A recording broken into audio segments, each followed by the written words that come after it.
ጤና ይስጥልን የከበረ ሰላምታችን በመላው ዓለም ሆናችሁ ቃል ስፖርት ዩቲዩብ ቻናላችንን ለምትከታተሉ ውድ አድማጮቻችን ድረስ ብለናል። ከእናንተ ከሆነው ቃል ስፖርት ዩቲዩብ ቻናል ለዚህም ሰዓት መርጠን ያሰናዳላችሁን ስፖርታዊ ጥንቅሮች በቅደም ተከተል እንደ ሁልጊዜው እያጋርናችሁ ቆይታ የምናደርግ ይሆናል። እስከ ፕሮግራማችን ፍጻሜ ቆዩን። ላይክ፣ ሰብስክራይብ፣ ሼር ማድረግ ዛሬም እንዳይረሳ። በሀሳብ መስጫ ሳጥናችን ላይ ሀሳብ አስተያየት ማጋራት ይቻላል። እንደዚሁም ላይክ ካረጋችሁ ለኛ በብዙ ይጠቅመናል። በመረጃ ሰዓታችን አስቀድመን ዛሬ የሀገር ቤት ጉዳይ እናካፍላችኋለን። በባህር ማዶ የመረጃ ሰዓታችን ታላላቅ ክለቦችን ስናነሳ ማድሪድ ወቅታዊ ጉዳይ ነው እና አስቀድመን እናነሳዋለን። ተጨማሪ መረጃዎችን ይዘንበታል። ቢጠፋልን ያሉት ባርሴሎናን ቤት የቡድን ዜና እናካፍላችኋለን። ስሙ ከባርሴሎና ስለሚያያዝም አንድ ተጨማሪ ተጫዋችና በአውሮፓ ዙሪያ የሰማናቸው ትልቅ ዝውውሮች አሉ። የዓለም ዋንጫ የዘወትር መረጃ የክፍላችን አካል ነውና ዛሬም በዓለም ዋንጫ ተጨማሪ መረጃ ተይዟል። በተወዳጁ የእንግሊዝ ፕሪሚየር ሊግ የመረጃ ሰዓታችንም ለእናንተ ውድ አድማጮቻችን በርከት ያሉ ጥንቅሮችን ዛሬም ከታማኝ የዜና ምንጮቻችን አረጋግጠን ለእናንተ ውድ አድማጮቻችን በሚመጥን መልኩ ይዘን መተናል። ሲቲን እናስቀድማለን። ወቅታዊ ሁኔታም በእንግሊዝ ሲቲ ቤት ነው በጣም አነጋጋሪ፣ ያስቀድመን ለናነሳ የሚወደድ ነው። ከዛ አንጻር ነው ቃል ስፖርት ላይ ናችሁ ትቆዩናላችሁ። ከቼልሲ ጋር በተያያዘ በዝውውር ጉዳይ የአጥቂ ክፍሉንና ተጫዋች የሚያስኮበልሉባትን አንድ የላቲን ክለብ ያደረጉላትን ነገር ቼልሲዎች እንነግራችኋለን። ትንሽ ለየት ያለ ነው።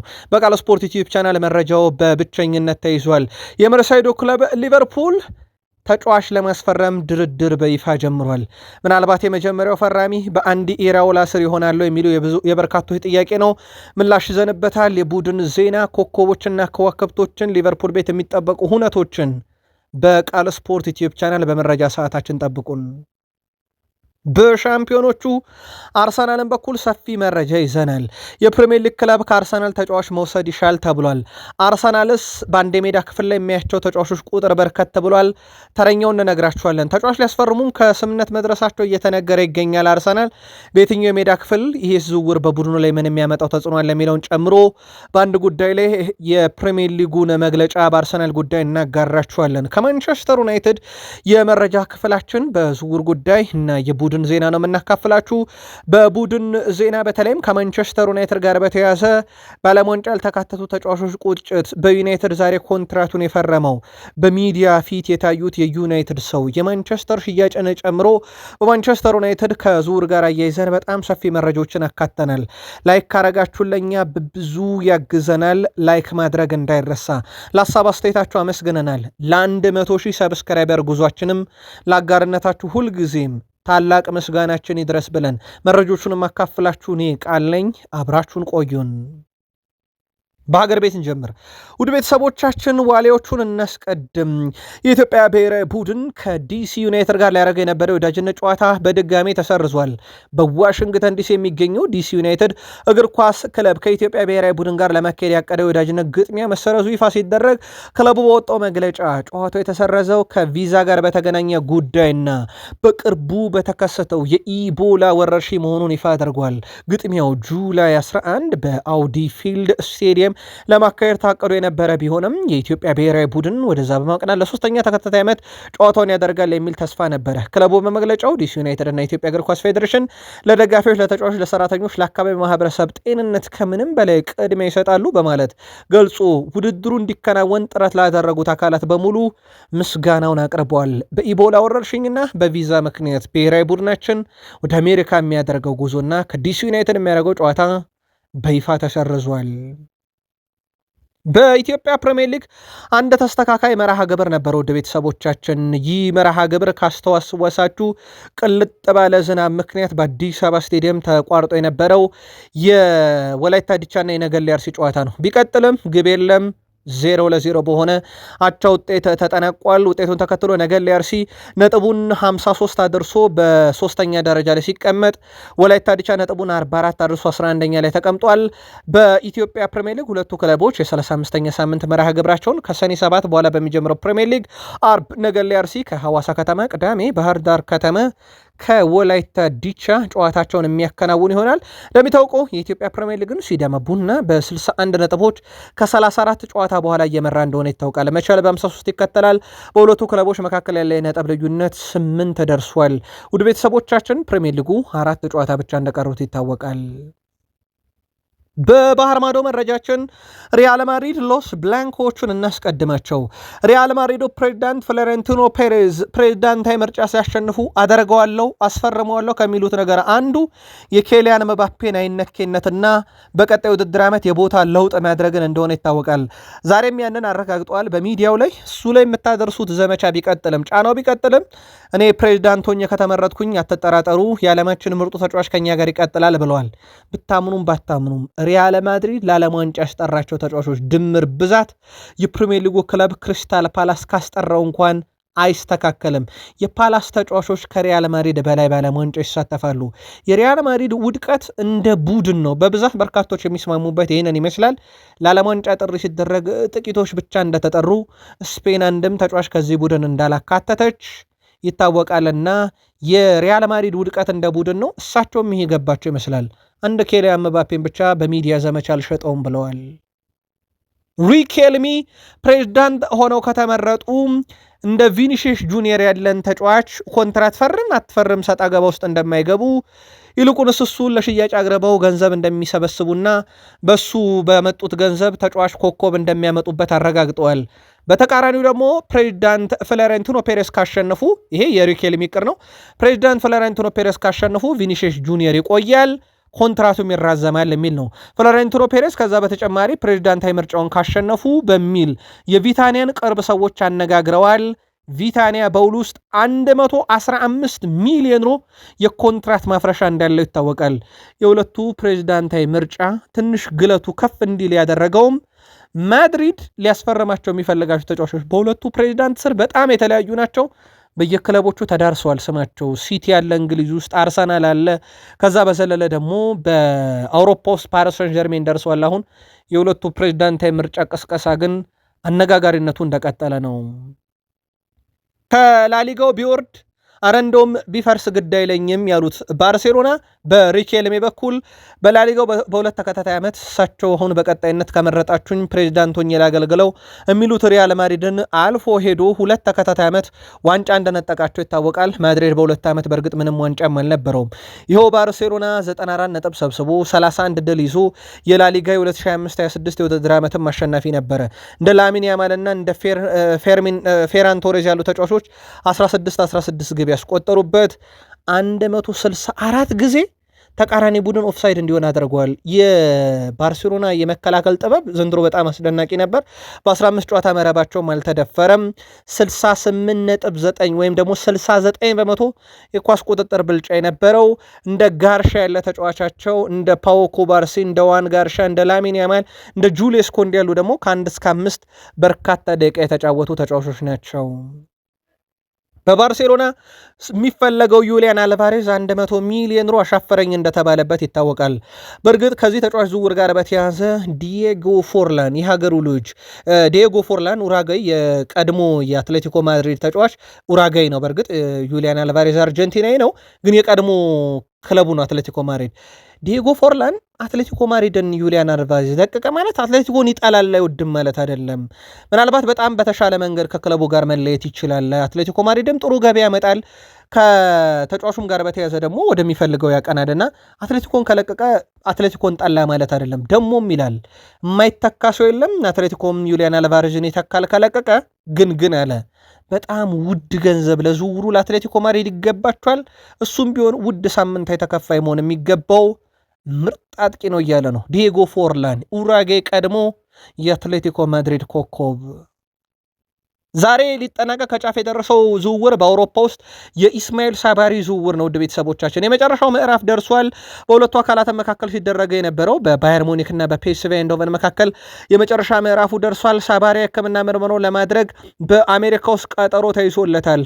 በዓለም ዋንጫ ምክንያት ማለት ነው። ከሞሮኮ ብሔራዊ ቡድን ጋር ስላለ በነገራችን ላይ በሳባሪና በባየር ሙኒክ መካከል አስቀድሞም ስምምነት ተደርሶ እንደነበረ ይታወቃል።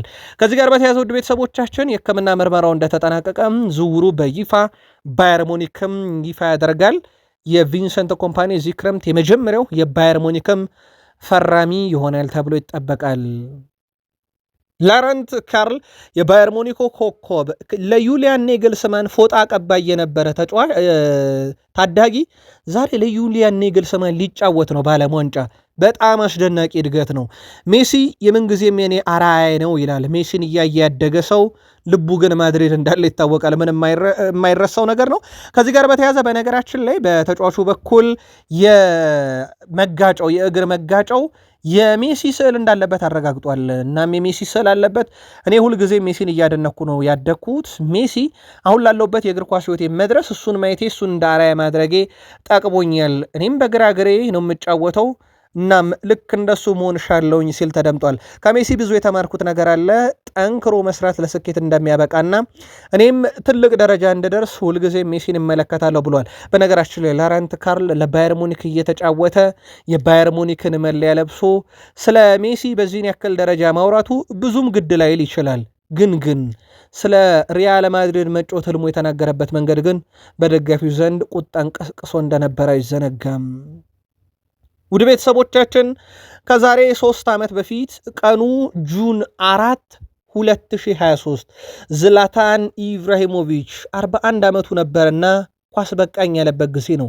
988 ጨዋታን የተጫወተ 573 ግብን ከመረብ ያዋሃደ 32 ዋንጫን ያሳካ ውድ የቃል ስፖርት ዩቲዩብ ቻናል ቤተሰቦቻችን በተጫወተባቸው ሁሉም ዓመታት ማለትም ከ1999 እስከ 2023 ግብን ያስቆጠረ ውድ የቃል ስፖርት ዩቲዩብ ቻናል ቤተሰቦቻችን ከ0 እስከ 90 ደቂቃ ባሉ የጨዋታ የመጫወቻ ደቂቃዎች ውስጥ በሁሉም ላይ ግብ ያስቆጠረ ዝላታን ኢብራሂሞቪች እግር ኳስ በቃኝ ካለ 2023 ልክ በዛሬዋ ቀን 3 ዓመት ሞልቶታል። ውድ የቃል ስፖርት ዩቲዩብ ቻናል ቤተሰቦቻችን ከዝላታን የማትረሱት ትውስታችሁን በሀሳብ መስጫ ሳጥናችን ላይ ያስፍሩልን። 925 በላይ ተጫዋቾችን የሚያሳትፈው የዓለም ዋንጫ ሊጀመር ቀናቶች ብቻ ይቀሩታል። ከታዳጊዎቹ ከላሚን ያማል እስከ ጡረታ መውጫ ዕድሜያቸው እየተጫወቱ ያሉት ክርስቲያኖ ሮናልዶ፣ ሊዮኔል አንድሬስ ሜሲ ጨምሮ በርካቶች ይጠበቁበታል። በዓለም ዋንጫ ከማን ዘንድ እንዳላችሁ በርካቶች እየጻፋችሁልን ነበረ። በዚህ ዓለም ዋንጫ የምንጠብቃቸው ብሔራዊ ቡድኖች እንዳሉ ሆኖ እንደ ዲዲየር ደሾፕ ያሉ የፈረንሳይ ብሔራዊ ቡድን አሰልጣኝ 4ኛ ዓለም ዋንጫቸውን ፈረንሳይን ይዘው ይከሰታሉ። በነገራችን ላይ ካርሎስ አልቤርቶ ፔሬራ 6 ጊዜ፣ ቦራ ሙልቶኖቪች 5 ጊዜ ብሔራዊ ቡድን እየመሩ በዓለም ዋንጫ ከተሳተፉ በኋላ ዲዲየር ደሾፕ 3ኛው አሰልጣኝ ናቸው። ለ4ኛ ጊዜ መጡ ማለት ነው። እሳቸው በ2026 የዓለም ዋንጫ ፈረንሳይ ብሔራዊ ቡድን ይመራሉ። 73.7 በመቶ ጨዋታ የማሸነፍ ንጻሬንም በዓለም ዋንጫ በመያዝ ሁለተኛው ሰው ናቸው። ቴሌ ሳንታና ብራዚላዊ ብሔራዊ ቡድን አሰልጣኝ ከዚህ ቀደም 80 በመቶ ጨዋታ የማሸነፍ ንጻሬ ይዘው ይቀድሟቸዋል። በነገራችን ላይ 3 ጨዋታ በዓለም ዋንጫ በዚያ ካሸነፉ በዓለም ዋንጫ ታሪክ በርካታ ጨዋታ የማሸነፍ ንጻሬ ያላቸውም አሰልጣኝ ይሆናሉ። ዲዲየር ደሾፕ። ኔዘርላንድ ብሔራዊ ቡድን የፊት መስመር ተጫዋች ሜምፊስ ዴፓይ ብሔራዊ ቡድኑ ዘንድሮ በጣም ጠንክሮ እንደመጣ ተናግሯል። የዓለም ምርጥ ቡድንን ማለት አይጠበቅብንም ያለው ዴፓይ ነገር ግን ያለን ጥንካሬን እኛ ጠንቅቀን እናውቀዋለን ብለዋል። አክሉም በትልቅ ውድድሮች ላይ ስንካፈል በጥሩ ሁኔታ መፎካከርም እንችላለን ይላል። ኔዘርላንድ በዓለም ዋንጫ ከጃፓን፣ ስዊድን እና ቱኒዚያ ጋር በአንድ ምድብ እንዳለች ይታወቃል። የብሔራዊ ቡድኑ አሰልጣኝ እንግዲህ ከሰሞኑ አንድ ንግግር ተናግረው ነበረ። የኔ ብሔራዊ ቡድን ያሉ እሳቸው የገነቡትን ብሔራዊ ቡድን ማንንም ማሸነፍ የሚችል ማንንም ማሸነፍ የማይችለው ብሔራዊ ቡድን ብለዋል። እንግዲህ እሳቸው የሚመሩት ሮናልድ ኪውማን ብሔራዊ ቡድን በእንዲህ አይነት ቶርናመንቶች ላይ በጣም ጠንካራ መሆኑን እናውቃለን። ሮናልድ ኪውማን ማንም ያሸንፈው ብሔራዊ ቡድን አለኝ ሲሉ ያለንን ጥንካሬ እናውቃለን ያለው ደግሞ ዴፓይ ነው። በዓለም ዋንጫ ከሚጠበቁ ብሔራዊ ቡድኖች ውስጥ ይጠቀሳል። ቃል ስፖርት ዩቲዩብ ቻናል ከሀገር ቤት እስከ ባህር ማዶ ለእናንተ ውድ አድማጮቻችን መርጠን ያሰናዳላችሁን ስፖርታዊ ጥንቅሮች እያጋራናችሁ እንገኛለን። ከተወዳጁ የእንግሊሽ ፕሪሚየር ሊግ ብቻ ወዳገኘናቸው የዕለቱ ጥንቅሮቻችን እንሻገር። ላይክ፣ ሰብስክራይብ፣ ሼር እያደረጋችሁ አጋርነታችሁን እያሳያችሁን በድጋሚ አብራችሁን ቆዩ። ለ100,000 ሰብስክራይበርን በቃ ዘንድ ለጀመራችሁት ጥረት ግን አሁንም አመስጋኝ ነን። ማንቸስተር ሲቲ ኤሊዮት አንደርሰንን ለማስፈረም ያቀረበው ጥያቄ በኖቲንግሃም ፎረስት ውድቅ እንደሆነበት ይታወቃል። ኖቲንግሃም ፎረስት ለተጫዋቹ 100 ሚሊዮን ፓውንድ እንደሚፈልግም ይታወቃል። ማንቸስተር ሲቲ የኤደርሰን ዝውውር ካልተሳካ ሳንድሮ ቶናሊ ጋር ልባቸው እንዳለ በሰበር ተረጋግጧል። ማንቸስተር ዩናይትድ በበኩሉ በቅርበት ሁኔታዎቹን እየተከታተለ ነው፣ የሳንድሮ ቶናሊንም የኤሊዮት አንደርሰንንም። አርሰናል በተመሳይ ለቶናሊ ቅርበት እንዳላቸው በርካታ የዜና ምንጮች እያመላከቱ ይገኛሉ። ሲቲ በኖቲንግሃም ፎረስት ውድቅ የተደረገበት የኤሊዮት አንደርሰንን ዝውውር ድጋሜ ከመሞከር ወደ ሳንድሮ ቶናሊ ማዞረን ፊታቸውን ወደዛ ማዞረን መርጠዋልና የሲቲ ደጋፊዎች በዚህ ዝውውር ጉዳይ ላይ የሲቲን አካሄድ እንዴት ያገኛችሁት? በቃል ስፖርት ዩቲዩብ ቻናል ላይ ሀሳባችሁን አጋሩን። ጋርዲዮላ በርካታ ጊዜ መልቀቂያ አስገብቶ መልሸዋለው ብለዋል። የማንቸስተር ሲቲ የበላይ ኃላፊ ሃሉድን አልሙባረክ በቅርቡ የፔፕ ጋርዲዮላ ተተኪ እንደሚያሳውቁም ገልጸዋል። ለክለቡ ትክክለኛውን አሰልጣኝ እንደምናመጣ እርግጠኛ ነኝ ያሉት ኃላፊው ታግሳችሁ ጠብቁን ብለዋል። አክለውም በምናመጣው አሰልጣኝ በእርግጠኝነት ደስተኛ ትሆናላችሁ ብለዋል። ኃላፊው አክለውም ባለፉት ዓመታት ውስጥ አሰልጣኝ ፔፕ ጋርዲዮላ እንዳይለቁ ስለፋም ስጥርም ነበር። በርካታ ጊዜም ፔፕ ጋርዲዮላ መልቀቂያውን ይዞ መጥቶ ለምኛ ቆይቼዋለሁ ይላሉ እሳቸው። ጋርዲዮላ አሰልጣኝ ብቻ አልነበረም፣ የቅርብ ጓደኛ ነው። ራሴን የሱ የስነ ልቦና አማካሪ አድርጌ ነው የማየው ሲልም ጨምሮ ተናግረዋል። በነገራችን ለውድ ቤተሰቦቻችን እሳቸው የምንፈልገው ስኬት ደረጃ ላይ ገና አልደረስንም። ይህ ክለብ የተገነባው ለማሸነፍና ለማሸነፍ ነው። ያለፉትን 18 ዓመታት ተመልክተ ይህ ክለቡ ተሰጥኦ ያላቸው ተጫዋቾች በመሰብሰብ የደረሰበትን ስኬት ደረጃ አሁንም ወደፊትም ይቀጥላል እያሉ ነው እሳቸው ሃሉድን አልሙባረክ የአሰልጣኝ ሂደቱን ይፋ አደርጋለሁ ሲሉ ያለምንም ጥርጥር የማሬስካን ስም እንደሆነ ይታወቃል። ቼልሲ ደረሰን። ቃል ስፖርት ላይ ናችሁ። ላይክ እያደረጋችሁና አብራችሁን ቆዩ። ከቼልሲ ጋር በተያያዘ ዛሬ አንድ መረጃ ወጥቶ ትንሽ እኔንም ስላስገረመኝ ነው። ፍሎሬንቲኖ ፔሬዝ ማድሪድ ፕሬዚዳንት ምርጫ ከተሸነፉ ከቼልሲ ጋር ሊሰሩ ይችላሉ የሚል መረጃ ወጥቶ ነበረ። በነገራችን ላይ እንዲህ አይነት እቅድ የላቸውም። ይህንን እቅዳቸውን ይፋ አላደረጉም። እሳቸውም ከዚህ ጋር በተያያዘ ያሉት ነገር የለም። በቼልሲም በኩል እንዲህ አይነት መረጃዎች የሉም። የቼልሲ ባለ ሀብቶችና ባለቤቶች ክለቡንም እንዲህ በቀላሉ ይለቃሉም ይሸጣሉም ተብለው የሚጠበቁ ሰዎች እንዳልሆኑ ይታወቃል። ምናልባት መረጃው ሲዘዋወር ስላለ ቃል ስፖርት ዩቲዩብ ቻናል እናጥራው ብለን ነው። በግሌን ጆንሰን በኩል ለቼልሲዎች አንድ ምክረ ሀሳብ ቀርበዋል። ይሄውም ቼልሲ አጥቂ ያስፈልገዋል። እንደ ቼልሲ ያለ ቡድን ደግሞ አጥቂ ማምጣት ካለበት በክረምት የዝውውር መስኮት ትኩረት ማድረግ ያለባቸው በአንድ ሲዝን 20ና ከዛ በላይ ጎሎችን ማስቆጠር የሚችል ቴክኒካል ብቃት ያለው የአጨራረስ ብቃቱ በደንብ ታይቶ መምጣት አለበት እንጂ ዝም ብሎ በስም ብቻ መምጣት የለበትም። በአመት 20ና ከዛ በላይ ግን ማስቆጠር ያለበት። ለዚህ ደግሞ ትክክለኛው ሰው ዩሊያን አልቫሬዝን ከአትሌቲኮ ማድሪድ ማምጣት ነው። እሱ በዚህ ክረምት ላይ ክለቡ ሊለቅ የሚችልበት ሰፊ እድል አለ።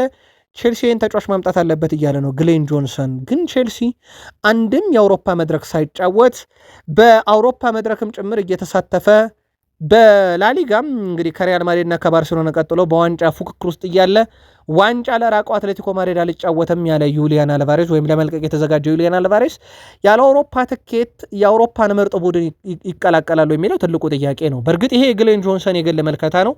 ቼልሲ በዝውውር መስኮቱ ላይ በአጥቂ ስፍራ ላይ ተጫዋች ያመጣል አያመጣ የሚለው ግን በቼልሲ ቀጣይ አሰልጣኝ በተለይም በሆኑት በዣቪ አሎንሶ ሞር ይወሰናል ተብሎ ይታሰባል።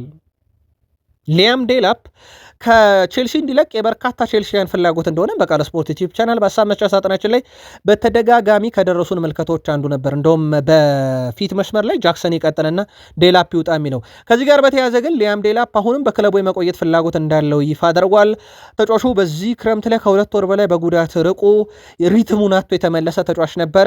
ተጫዋቹ በተደጋጋሚ ወደ ፊትነሱ ለመመለስ ተቸግሮ ነበረ። ግን አሁን በቀጣይ ውድድር ዓመት ራሴን አዘጋጅቼ በስታንፎርድ ብሪጅ ለቦታ የመታገልና ለቡድኑ ግልጋሎት መስጠት እፈልጋለሁ እያለ ይገኛል። ከዚህ ጋር በተያያዘ የቼልሲ እንዳልኳችሁ ቀጣይ የክረምት እቅድን ከማውጣታቸው በፊት የዣቪ አሎንሶ ጥርት ያለ ስብስብ ማወቅ ይፈልጋሉ። ከዛ ውጭ ቡድኑን በስልጠና ላይ በተለይም ከዓለም ዋንጫ ውጭ ያሉትን በስልጠና ላይ መገምገም ይፈልጋሉና ከዛ በኋላ ሞር ያጥቂ ጉዳዩ በቼልሲ ቤት ይለያል ተብሎ ይታሰባል።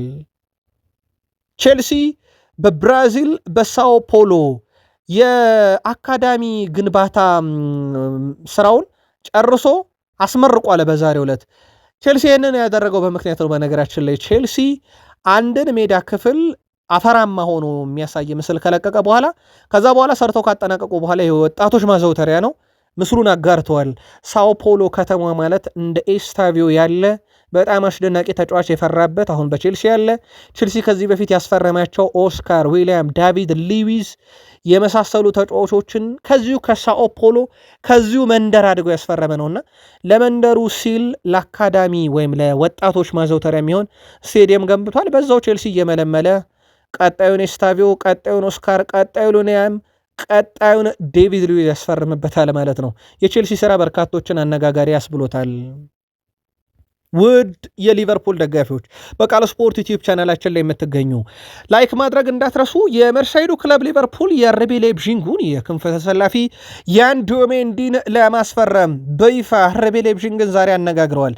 ሌይፕዚግ በበኩሉም ተጫዋቹን እንደማይሸጥ ለሊቨርፑል ነግረው ዋነኛ ፍላጎታቸውን ማቆየት እንደሆነ ነግረዋቸዋል። ሊቨርፑል ከተጫዋቹ በኩል ችግር ይገጥማቸዋል ተብሎ ባይጠበቅም ፒኤስጂ የሚባል አንድ ክለብ ግን እንዳለ እንዳይረሳ። ፒኤስጂ ተጫዋቹን እንደሚፈልግ ሲገለጽ ሊቨርፑልን እንግዲህ ለመፎካከር ትልቁ የተጠቀሰውም ክለብ እሱ ነው። ከዛ ውጭ ግን ፓሪሰን ጀርሜን እስካሁን እንቅስቃሴ እያደረገ አይደለም። በጣም የተጋነነ እንቅስቃሴ እያደረገ አይደለም እንደ ሊቨርፑል። ሌይፕዚግ ለ19 ዓመቱ ያን ዙቢሜንዲ 130 ሚሊዮን ዩሮ ምናልባት ከሸጥኩት ብለዋቸዋል ለሊቨርፑል። ሊቨርፑል የገንዘብ እንዴት ያዩታል፣ እንዴት ይገመግሙታል የሚለው ደግሞ በቀጣይ ይጠበቃል። ለሊቨርፑል ግን የመሸጥ እቅድ እንደሌላቸው ከተጫዋቹ ጋር ግን ሊቨርፑል ተስማምቶ ተጫዋቹ ከለቀቀ ግን 130 ሚሊዮን ዩሮ እንፈልጋለን ብለዋቸዋል። በሊቨርፑል በኩል ይዝውውር እንዳለ ለሊቨርፑል ያናደረስናችሁ ምናልባት የባርኮላን ጉዳይ በተደጋጋሚ እየተነሳ ነበረ። የያን ዙቢሜንዲ ዝውውር ካለቀ ያው ባርኮላ ወደ ሊቨርፑል አይመጣም ማለት ነው። ፓሪሰን ጀርሜንም ይለቋል ተብሎ አይታሰብም ያን ዙቢሜንዲን ካልወሰደ። ከዛ ውጪ በሊቨርፑል በኩል ዛሬ አንዲ ኢራኦላ ምንም እንኳን በሊቨርፑል ካምፕ ቢገኙም አንዲ ኢራኦላ ከሪቻርድ ሂውዝ ጋርም ታይተዋል። ዛሬ በሊቨርፑል የልምምድ ማዕከል አንድም ጋዜጣዊ መግለጫ አልሰጡም። ምንም አይነት ንግግር አላደረጉም። ፊርማቸውን አኑረዋል። በእርግጥ ኮንትራታቸው ተፈርሟል እስከ 28 ግን ሲጠበቅ የነበረው የእሳቸውን መግለጫ አልሰማንም። ከእሳቸው ጋር በተያያዘ ግን አሁንም በቡድን ውስጥ የነ ማካሊስተር ቆይታ በጣም አጠራጣሪ፣ እነ ማማርዳሽቬሊ በራሳቸው የአሊሰን መቆየት ምክንያት የአንዲ ኢራኦላ ምርጫ ነውና ማማርዳሽቬሊ የእሳቸው ቅር ላይሆን ይችላል እየተባለ ነው። በእርግጥ ይህ አይደለም የአንዲ ኢራኦላ የቃል ስፖርት ዩቲዩብ ቻናል የሊቨርፑል ደጋፊዎች ምርጫ አይደለም። ማማርዳሽቬሊ በተደጋጋሚ የሚያየ ነው። ምክንያቱም እጩ አቅርበን ነበር ከማማርዳሽቬሊ እና ከተሰናበተው ኮማኒ ኬለር ብለን በርካቶች ኮማኒ ኬለርን እንደመረጡ አስተውለን ነበረ። አርሰናል የፕሪሚየር ሊጉ ሻምፒዮን ነው። በሻምፒዮንስ ሊግ እና በካራቦ ካፕ ፍጻሜ ደርሶ ተሸንፏል። በኤፍኤ ካፕ ደግሞ ኳርተር ፋይናል ደርሶ ነበረ። ከ10 ስንት ይገባዋል የዚህኛው የሚኬል አርቴታ ቡድን ፕሪሚየር ሊግን ያነሳ 2 ፍጻሜ ደርሶ አንድ ደግሞ በሩብ ፍጻሜ የተሰናበተ ቡድን ከ10 ስንት ይገባዋል? ከዛስ ይህ ቡድን ቀጣይ ከዚህ ስኬቱ አንጻር የት ሊደርስ ይችላል? የአርሰናል ደጋፊዎች ከ10 ለቡድናችሁ ሬት አስቀምጦ ብትባሉ ስንት ሰጡታላችሁ? ጻፉልን። ከዛ ውጭ ግን ይህ ቡድን ያው ራሱን በቀጣይ ዓመት ያጠናክራል የሚለው ምናልባት ከ10 ስትሰጡ እንዲጠቅማችሁ የሚሸጣቸውም ተጫዋቾች አሉ። ዛሬ ትልቁ የሰማነው ከአርሰናል ዝውውር ጋር በተያያዘ 20 ሚሊዮን ፓውንድ የለጠፉበት ጋብሪኤል ጄሱስ ምናልባትም በፕሪሚየር ሊግ ሊቆይ የሚችልበት እንደ ኤቨርተን ያሉ ክለቦች ደግሞ የተጫዋቹ ፈላጊ መሆናቸው ስካይ ስፖርት እያስነበበ ይገኛል። ጉዳዩን እየተከታተልነው ነው። ከስር እናደርሳችኋለን። በአርሰናል በኩል ከባለፈው ዓመት ጀምሮ ካስተዋላችሁ በቃል ስፖርት ዩቲዩብ ቻናል የአምና ዝውውር መስኮት በዚህ ሰዓት ዜናዎች ስንሰራ ባርኮላ በአርሰናል ዝርዝር ውስጥ ነበረ። ካስተዋላችሁ ያኔም እንደውም የማርቲኔሊ ሜትሮሳርድም ጉዳይ አጠራጣሪ ስለነበረ አርሰናል ዳግም ወደዚህ ዝውውር ይመለሳል ተብሎ ይታሰባል። ግን ፒኤስጂ ክንፍ ተጫዋች ካመጣ ነው። የያን ዙቢሜንዲ ጉዳይ ደግሞ ሊቨርፑል ዛሬ ጠይቆበት 130 ሚሊዮን ዩሮ በላይ እንደሚያስፈልግ ዝውውሩን ግን በገንዘብ ብቻ ከሆነ እንደሚለቁት ፓሪሰን ጀርሜን አሳውቀዋል። ከዚህ ጋር በተያያዘ የፓሪሰን ጀርሜን ተተኪ ከተገኘ ብቻ ነው ምናልባት አርሰናል ይፋዊ ጥያቄ እንኳን ቢያቀርብ የዚህ ዝውውር ነገር የሚሳካው። አርሰናል እስካሁን በመልማዮቹ በኩል ሞርጋን ሮጀርስን ቅድሚያ ሰጥቶ እያየ እንደሆነ ይታወቃል። ካልተሳካ ብራድሊ ባርኮላ ሌላኛው የአርሰናል ተቀዳሚ ምርጫ ነው። አርሰናል የሌስተር ሲቲውን ጀርሚ ሞንጋን ለማስፈረም ከተጫዋቹ ጋር በግሉሎች ከስምነት ደርሰዋል።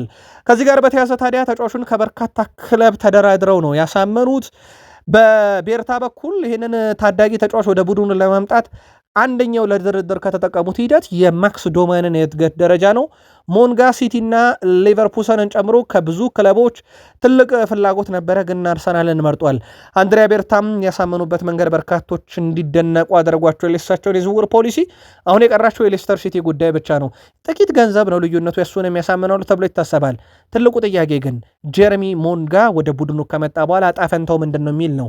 ለአርሰናል ላይጫወት ይችላል፣ በውሰት ወደ ባየር ሌቨርኩሰን አሊያም ወደ ቦሩሲያ ዶርትመንድ ሊያቀና ይችላል የሚሉ መረጃዎች ሲወጡ፣ በአርሰናል በኩል እንደ ኢታን ዋኔር ያሉ ተጫዋቾች ከክለቡ የመልቀቃቸውንም ነገር ያፈጥኗል እየተባለ ነው።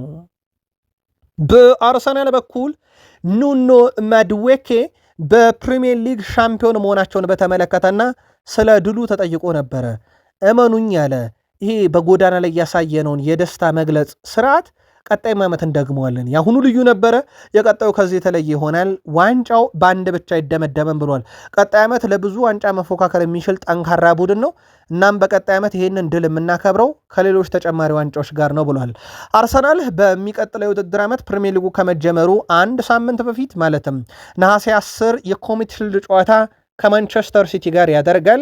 የፕሪሚየር ሊግ የመክፈቻ ጨዋታ በፊት የሚደረግ ጨዋታ እንደሆነ ይታወቃል። ፕሪሚየር ሊጉም ዛሬ በይፋ ገጹ ላይ የሁለቱ ክለቦች የፍጻሜ ጨዋታ በነሐሴ 10 እንደሚደረግ አረጋግጧል። ያ ማለት የኤፍኤ ካፕ አሸናፊና የፕሪሚየር ሊጉ አሸናፊ በኮሚቴ ሺልድ ጨዋታ ዓመቱን እንደሚጀምሩት ይታወቃል። ከዛ በሳምንቱ ፕሪሚየር ሊግ ይጀምራል ማለት ነው። በዩናይትድ በኩል በዝውውር መስኮቱ ላይ ከፍተኛ እንቅስቃሴ እያደረጉ ካሉበት የመሃል ሜዳ ክፍል በተጨማሪ የግራ ክንፍ አጥቂ እያፈላለጉ እንደሆነ ይታወቃል። በርካታ ዝርዝር አለ። አሁን የኢልማን ዴ ጉዳይ ከፍ ብሎ ዩናይትድ ቤት የሚሰማው ጉዳይ ሆኗል። ማንቸስተር ዩናይትዶች የኤቨርተኑን አስደናቂ ተጫዋች ኢልማን ዴን በዝርዝራቸው ውስጥ አካተው በመልማዮቻቸው በኩል ሁኔታዎችን እየቃኙ ነው ተብሏል። በተጫዋቹን በኩል በቀጣይ ወኪሉን የማነጋገር እቅር ተይዟል። በማንቸስተር ዩናይትድ በኩል ግን ብቸኛ ተጫዋች አይደለም። የኤኖስ ወይም ደግሞ የሰር ጂም ራትክሊፍ አስተዳደር ወደ ማንቸስተር ዩናይትድ ከመጣ በኋላ አንድ ተጫዋች ላይ ብቻ የማያተኩር አማራጮችን በስፋት የሚያይ ከአማራጮቹ ጋር ከሁሉም ጋር የሚደራደርና የሚጠይቅ ቡድን እንደሆነ ይታወቃል ዩናይትድ። ከዛ ውጭ ደግሞ ዩናይትድ ክፍያን አስቀርቷልና ያ ዩናይትድ ክፍያ መቅረቱ ዩናይትድ ተጫዋቾች አምነውበትና ወደውት ብቻ የሚመጡ ክለብ እንዲሆን እንዳደረገው ይታወቃል። ከዚህ ጋር በተያያዘ በኢልማን ዴም ጉዳይ ላይ ዩናይትድ በቀጣይ ይፋዊ ጥያቄ ያቀርባል ተብሎ ከሚጠበቅባቸው ዝውውሮች ነው። በዩናይትድ በኩል ይህም ሳምንት በትልቁ በሌሎች የዝውውር መስኮች ይጠበቃል። በተለይም ደግሞ የሳንድሮ ቶናሊና የኤሊዮት አንደርሰንን ጉዳይ በንቃት እያየ እንደሆነ ይታወቃል። በዩናይትድ በኩል ቡድኑን አምና ያጠናከሩበት መንገድ ይታወቃል። በርካቶች የወደዱላቸው፣ በርካቶች ያደነቁላቸው። ለአብነት ያክል በተጫዋቾች ሜዳ ላይ ከሰጡት ግልጋሎት አንጻር ሴላመንስም ሲደነቅ ነበረ። ከዛ ውጭ ቤንያሚን ሼሽኮ፣ ብሪያን ቤሞ፣ ማቲያስ ኩኛም ሲደነቁ ነበረ። ከዛ ውጭ ግን ተጫዋቾቹ በራሳቸው ሜዳ ላይ የሰጡት ግልጋሎት በሲአይኤስ ፉትቦል ወይም ይሄ የተጫዋቾችን የዋጋ ተመን በሚያወጣው ተቋም እድገት መኖሩን አሳይቷል። ለአብነት ያክል ሴላመንስ በ18 ሚሊዮን ፓውንድ አካባቢ የመጣ ተጫዋች ነው። አሁን 52 ሚሊዮን ፓውንድ በላይ ደርሷል የዝውውር ሂሳቡ። የሚበለጠውን በግብ ጠባቂ በጃልጂ ዳናሮማ እና በዋን ጋርሻ የባርሴሎና ግብ ጠባቂ ነው። ስለዚህ የአውሮፓ ሶስተኛው ውዱ ተጫዋች በሲአይኤስ ፉትቦል ይሄ ተጫዋች ሆኗልና ዩናይትድ ቤት እንዲህ አይነት ዝውውሮችን በቀጣይ ይፈጸማሉ ተብሎ ይታሰባል። የዩናይትድ የአመራር ክፍልም በዚህ ረገድ በጣም እየተደነቀ ነው። በማንቸስተር ዩናይትድ በኩል የቀድሞ እንግሊዛዊ ተከላካይ ካይል ዎከር በጣም አዝኛለሁ ብሏል። ለዩናይትድ ተጫዋቾች ያዘነው ለሃሪ ማጓየር እና ለሉክ ሾ ነው። ዘንድሮ ዩናይትድ እንደ ቡድን ለመሻሻሉ ሊጠቀሱ የሚችሉ ተጫዋቾች ከሚጠቀሱ ተጫዋቾች ሁለቱን አንሳ ካላችሁኝ ሉክ ሾ እና ማጓየር ናቸው። እንዲህ አይነት ኮከብና ከዋክብት የሆኑ ተጫዋቾች በዩናይትድ ቡድን ውስጥ ለመሻሻል ምክንያት የሆኑ ተጫዋቾችን በዓለም ዋንጫ እንግሊዝን ሲወክሉ አለማየት በጣም ያሳዝናል። 100% እነኚህ ሁለት ተጫዋቾች መካተት ነበረባቸው ብሏል። ሁለቱም ተጫዋቾች ለእንግሊዝ ብሔራዊ ቡድን አልተጠሩም። ምናልባት የሃሪ ማጓየር ያው በዓለም ዋንጫ አይጫወትም፣ ግን ተንታኝ ሆኖ ይሰራል። በሉክሾ በኩል አልሰማንም። ሁለቱም ግን ለዩናይትድ በጣም ወሳኝ ነበሩ። በተለይም ሉክሾ ዓመቱን ሙሉ ለዩናይትድ የተጫወተ ተጫዋች ነው። ምንም ያመለጠው ጨዋታ የለም። ምናልባት ለዩናይትድ እንደ ቡድን ጥሩ ሊሆን ይችላል ማረፉ፣ ተጫዋቹን ግን በስነ ልቦና ደረጃ ይጎደዋል ተብሏል። ሞር ደግሞ ሃሪ ማጓየር በራሱ አንደበት ወጥቶ አለመጠራት ይጎርቶኛል ማለቱ ይታወቃል። በአሰልጣኝ ማይክል ካሪክ የሚሰለጥኑት ማንቸስተር ዩናይትዶች የግብ ጠባቂያቸውን ቶም ሂተን ውል ማራዘማቸውን ይፋ አድርገዋል። እንግሊዛዊ የ40 ዓመቱ ግብ ጠባቂ ቶም ሂተን በማንቸስተር ዩናይትድ ቤት ለተጨማሪ 1 ዓመት የሚያቆየውን ውል አራዝሟል። በማንቸስተር ዩናይትድ በመቀጠል ኮርቻ ያለው ለእኔ ትልቅ ክብር ነው ብሏል። የት ሲጫወት ያየነውን ልትሉ ትችላላችሁ። ማንቸስተር ዩናይትድ ይህን ግብ ጠባቂ በሶስተኝነት ነው የሚጠቀመው። በነገራችን ላይ የቡድኑ ዋና ግብ ጠባቂ ሴላመንስ፣ ሁለተኛ አልታይ ባይንደር፣ ሶስተኛ ቶም ሂተን ነው። አሁን አልታይ ባይንደር ክለቡን ይለቃል። ማንቸስተር ዩናይትድ በቀጣይነት ሌላ ሁለተኛ ግብ ጠባቂ ሊያመጣ ይችላል። ካልመጣ በቶኒተንና ከአካዳሚ ሌላ ግብ ጠባቂ ይጠቀማል እንደማለት ነው። በዩናይትድ የሚቆየው እንዳልኳችሁ በክለቡ ለመቆየት ብቻ ነው በሶስተኛ ግብ ጠባቂነት። ከዛ ውጪ ዛሬ የተሰማን አንድ መረጃ ለማጥራት በዚሁ አጋጣሚ የግሌዘር ቤተሰቦች ጥቂቶቹ ዩናይትድን ድርሻቸውን ሊሸጡ ይችላሉ የሚል መረጃ በብሉምበርግ በኩል ወጥቶ ነበረ።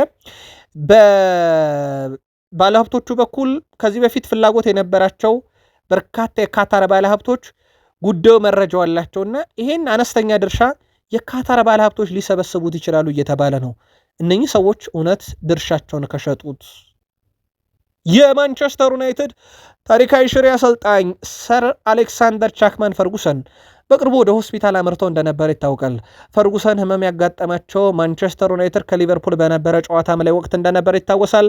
ከዛን ወቅት በኋላም ከህዝብ እይታ በብዙ ርቀው የቆዩት ሰር አሌክስ ፈርጉሰን ለመጀመሪያ ጊዜ ከአንድ ደጋፊ ጋር በፎቶ ታይተዋል። የ84 ዓመቱ አሰልጣኝ ሰር አሌክስ ፈርጉሰን ወደ ሆስፒታል የተወሰዱት ለቅድመ ጥንቃቄ እንደነበረ ግን ይታወቃል። አሁን በመልካም ጤንነት ላይ ናቸው ተብሏል። በነገራችን ላይ ዩናይትድ ቤት አሁን እሳቸው እንደ አማካሪ እንደሆኑ ይታወቃል። ያው በእርግጥ የተወሰኑ ነገሮች ቀንሷል። በተለይም የእሳቸውን ይሄ ዓለም አቀፍ ዲፕሎማት ሆነው እያገለገሉ ነበር። ከዛ ስራቸው እንዲነሱ መደረጉ ይታወቃል። በዚህም ምክንያት እሳቸው ስራቸውን በይፋ ይልቀቁ እንጂ ዩናይትድን በማማከር ደረጃ ግን አሁንም አሉበት። በተለያዩ የሜዳ ክፍሎች ቦታ ላይ መጫወት እችላለሁ። በጣሊያን የነበረን ቆይታ ሁለገብ ተጫዋች እንደሆነ አስተምሮኛል። እውነት ለመናገር ለእኔ ይህን የምለው አንድ ተወዳጅ ቦታ ስለሌለኝም ነው ይላል። ይህን የሚለው ኤደርሰን ነው። ማንቸስተር ዩናይትድን ለመቀላቀል የሕክምና ምርመራ ብቻ የቀረው። በሁሉም የሜዳ ክፍል ላይ የመጫወት ፍላጎትም አለኝ። በተለይም የመሃል ሜዳ ክፍሉን ማለት ነው። በተለያዩ የሜዳ ክፍሎች ላይ የመጫወት ፍላጎት አለኝ። ራሴን ከአሰልጣኙ ፍላጎትና ከጨዋታ ሂደት ጋርም የማላመድ ችግር የለብኝም። እናም እንደ ጨዋታው አስፈላጊነት እንደ አሰልጣኙ ፍላጎት በተለያዩ የሜዳ ክፍሎች ላይ የመጫወት አቅሙም ፍላጎትም አለኝ ብሏል። በማንቸስተር ዩናይትድ በኩል ተጫዋቹን ለማስፈረም ሁሉ ነገር ካጠናቀቀ በኋላ የሕክምና ምርመራው ብቻ እየተጠበቀ እንዳለ ይታወቃል። የዩናይትድ ብቸኛው ዝውውር እንደማይሆንም ፋብሪዞ ሮማኖም ጨምሮ ያረጋገጠለት ማለት ነው። ቃል ስፖርት ዩቲዩብ ቻናል ጥቂት ደቂቃዎችን ቆይተን ተጨማሪ አዳዲስ ጉዳዮችን ይዘን እንምጣ። ያሁኑን አበቃን።